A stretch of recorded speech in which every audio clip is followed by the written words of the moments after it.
So today, Dragon and I decided to go hiking, and we chose the trail up at the Delaware water gap. It was the Dunnfield Trail, and it connects into the Appalachian Trail head, well, part of the trail. So far it's been pretty good. So a couple of things for this trail is the mileage is a little over 7 miles. So if you do want to hit the trail, I suggest getting up a little bit early in the morning, especially depending on the area that you're coming from. From where we are in Kingston to the Delaware water gap generally takes about 54 miles to get there.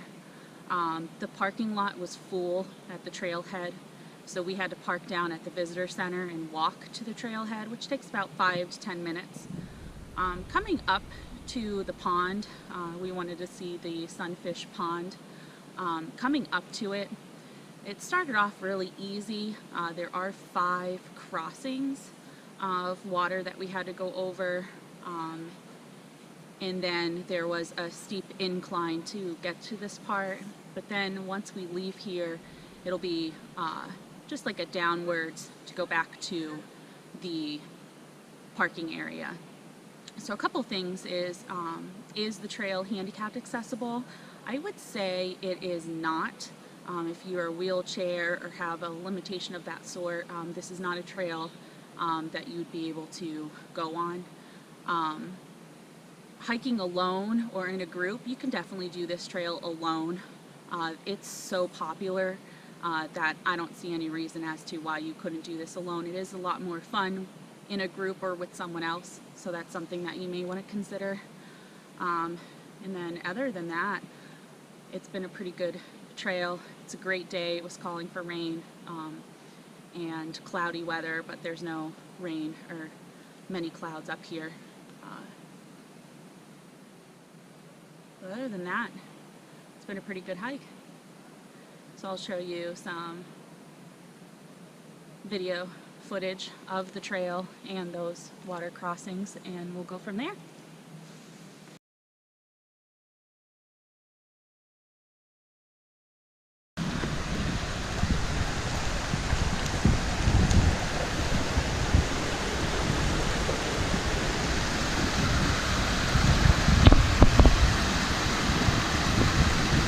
Hello.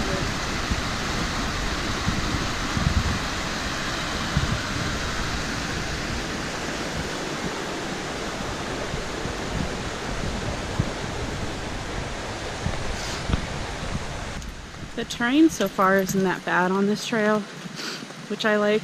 A lot of them go in like super steep at first. This one's pretty mellow, which I like in the beginning of a hike. Someone made a bench over here.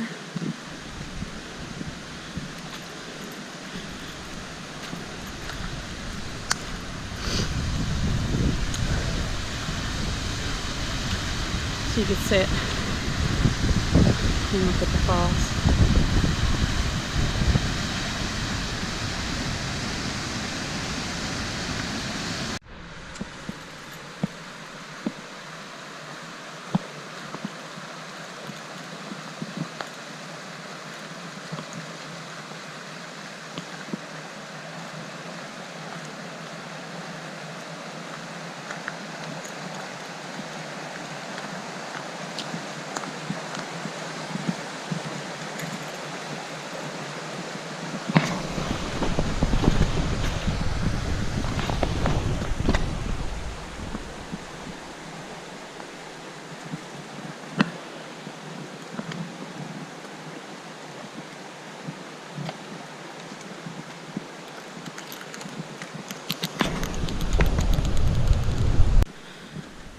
I'd like to take a moment to talk about my limitations when I hike. So I may look pretty average and fit. I mean, I do go to the gym a lot, and Dragon and I hike a lot.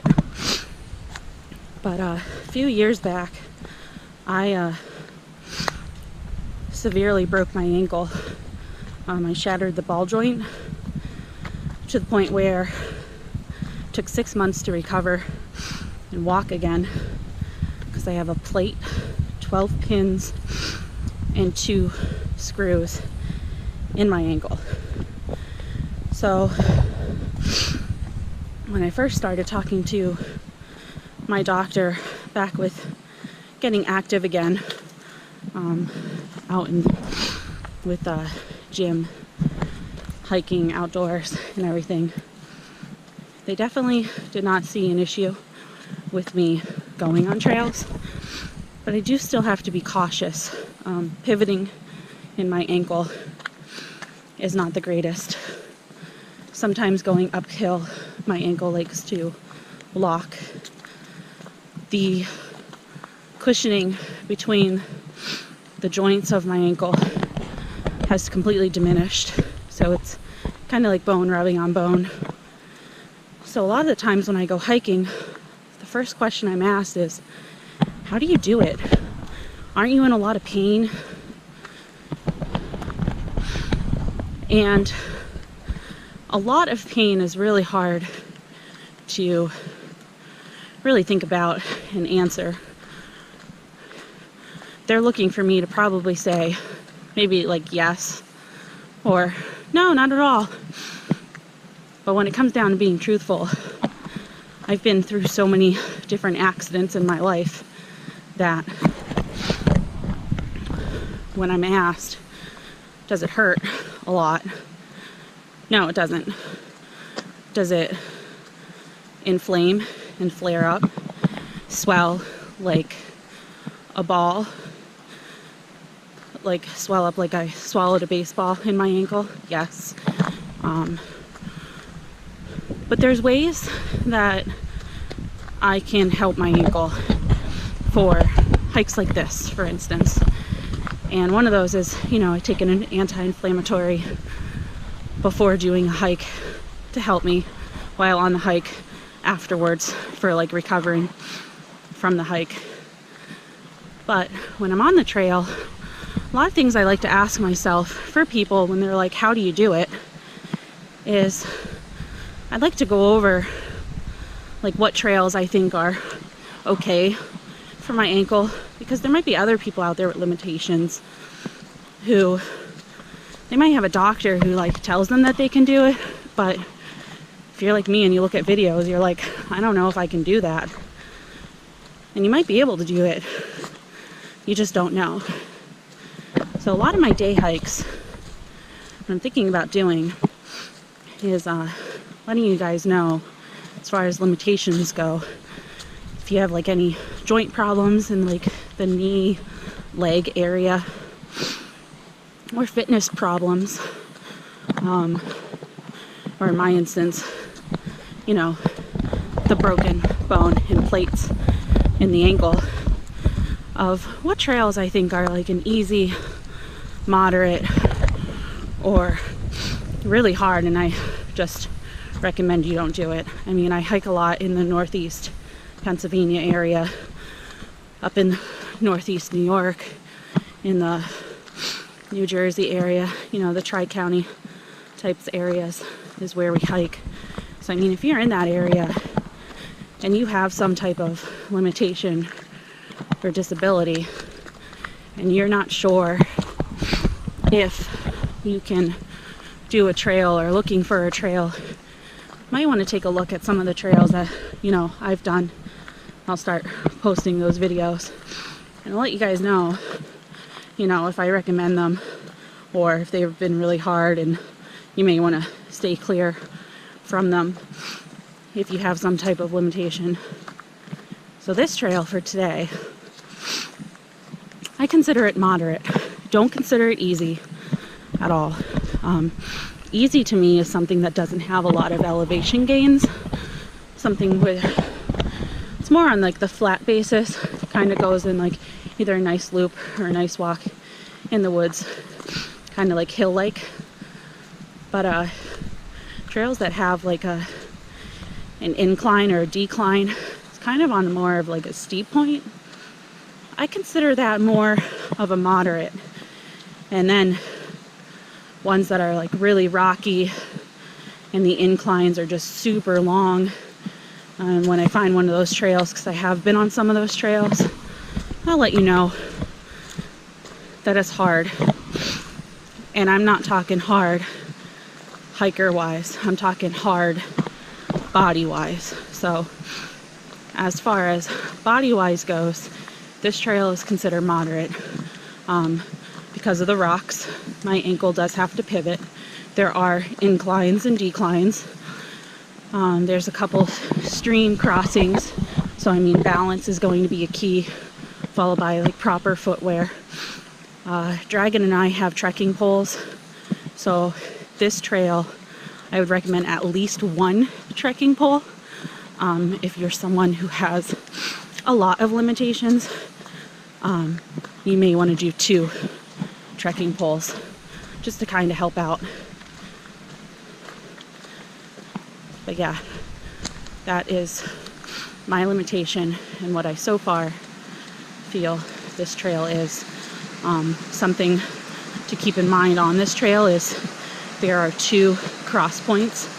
There is a blue dot trail that goes to a hard part of this trail, and then there is a red dot trail that cuts off midway on the trail that we're on and starts to allow you to head back down to the parking lot.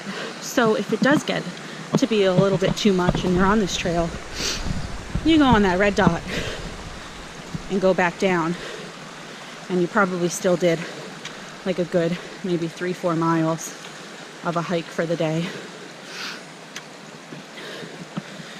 But if you're in the long road for like we are,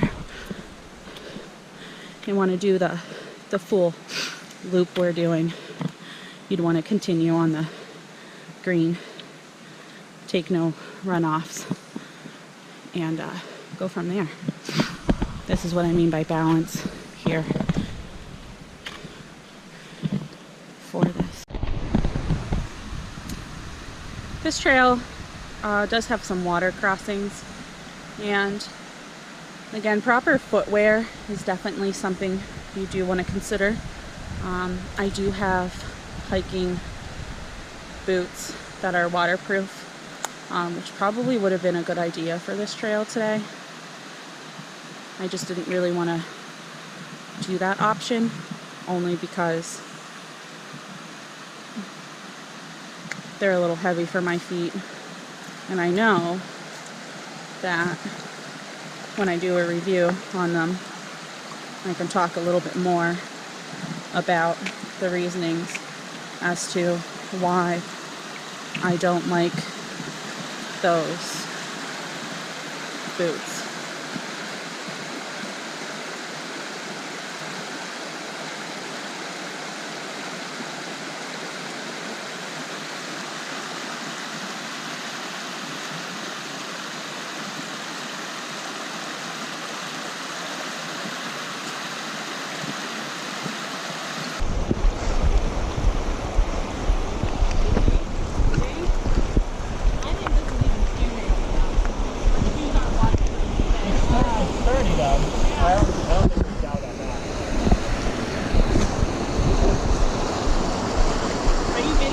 Yep. Are you sure about that? Yep. Okay, just be careful.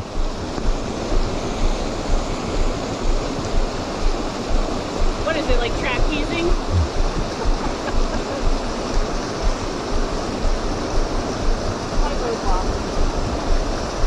Maybe I should sit though across it.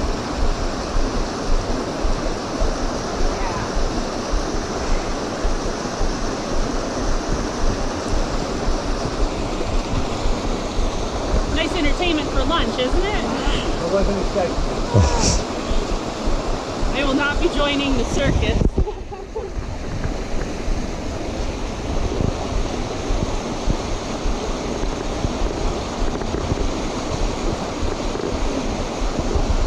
This is hard. You're doing a good job though. I probably would have fallen in like 2 feet ago. Like, keep the feet dry. Thanks.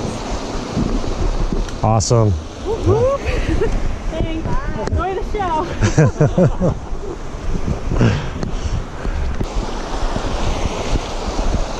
I almost got a foot wet, but I avoided it. This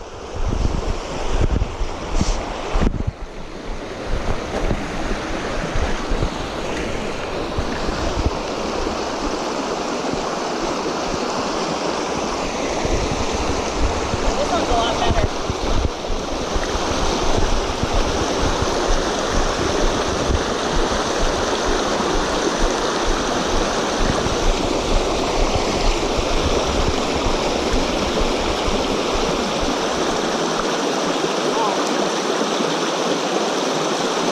Just take your time. I'm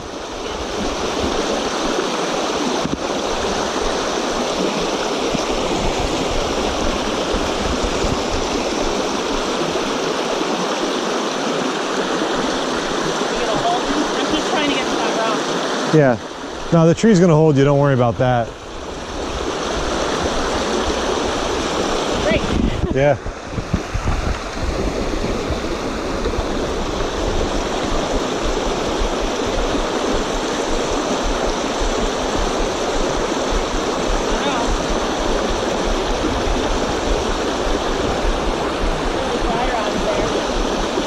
What?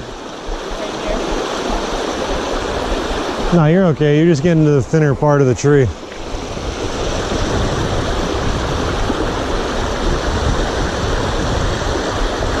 It's gonna hold you. It's just gonna have a little bit more bounce to it.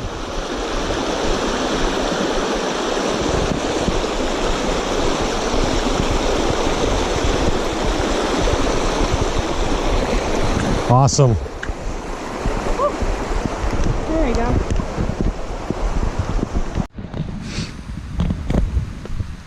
Here's some more of the trail.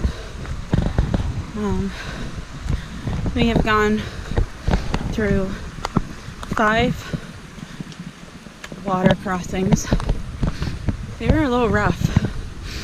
I know I recently stated I'd consider this a moderate trail, and I really think I'm gonna have to change it to a hard, because if you have those limitations, getting over some of these crossings that are on here are going to be really hard. 2 trekking poles is going to be ideal on this trail. Other than that, the trail is moderate on you. It's just those water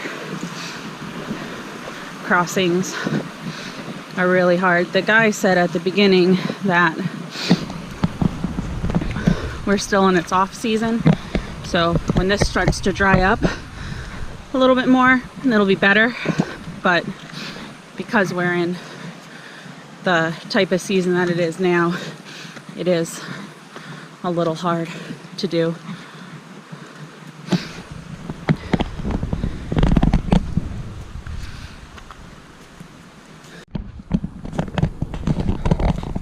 After you pass that last crossing over the river, or not the river, the stream runoff, you end up coming away from it, and it is super quiet up here.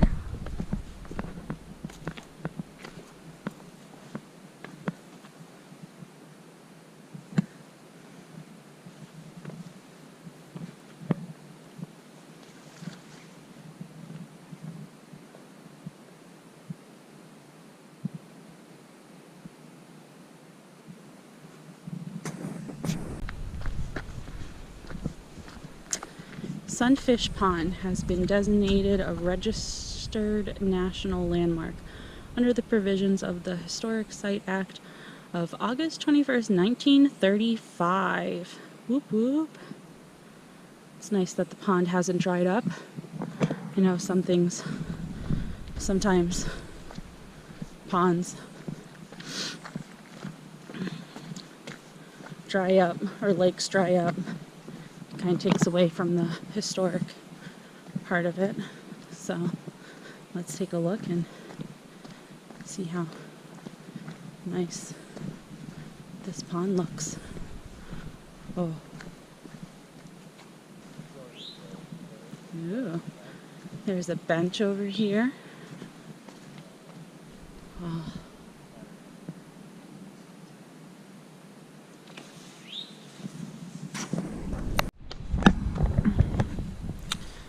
And now we are going back down the AT hike trail. Gotta love it. That's my like excitement of any time I'm on like an AT. Look at that. So if you ever want to get into a chanting type rage, you can just be like AT. And then when you're talking to people and you're like, I'm on that, I've hiked that AT, you'll be like, oh yeah, that AT hike, right? Like really excited like that. Really enthusiastic about it. Still on the AT trail, still going down to finish our hike for the day. And out of the whole entire trail we've done so far, it's definitely the rockiest part. So you do want to be careful coming down this, because tripping is never a fun time. The leaves cover pretty well, so just kind of pay attention to where your footed is. Other than that, this is a nice gradual decline back. I mean, if I was like in a little bit more of a fit type style today, I'd run it if I had proper shoes. But it's really easy to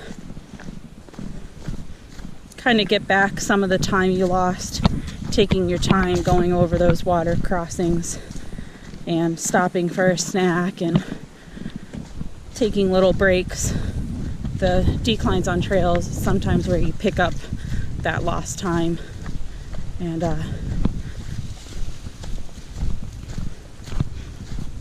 finish out your hike for the afternoon, evening time.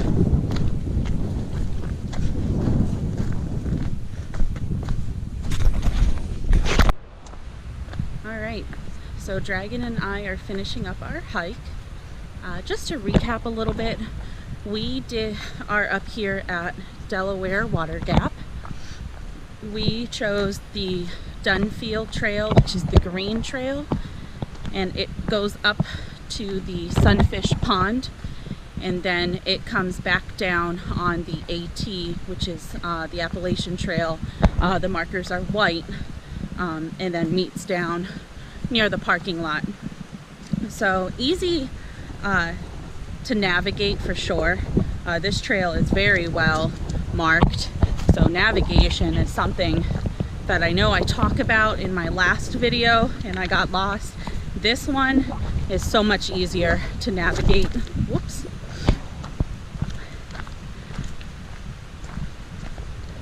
The trail altogether is 7 miles, a little over. Very good views on the Dunnfield Trail part. The AT Trail is more of a ridge line, so you do get some skies, but there's no real view, so you can really book down that pretty quick. It's super easy to go down that. We started the trail at 12:25. It's now 4:25, so pretty good time wise as far as completing the trail. I feel pretty good about that. The terrain was really good. Again, those water crossings were a little rough, so if you are going to be on this trail, I do suggest trekking poles, or at least one trekking pole, and either a water resistant or a waterproof type shoe. I wore my sneakers today and it was probably not the best thing to do. So we are finishing this up and going back to the car.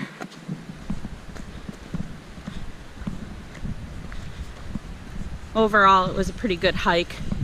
This is one I definitely would do again. something that's easy to be done during the day. It is very popular, so there are a lot of people and dogs that use this trail, so that's really nice to see, especially with it being May. But we are going to head out and go home. So I hope you enjoyed this video. If you have, click the thumbs up and possibly leave a comment if you would like to see more videos of the hiking trails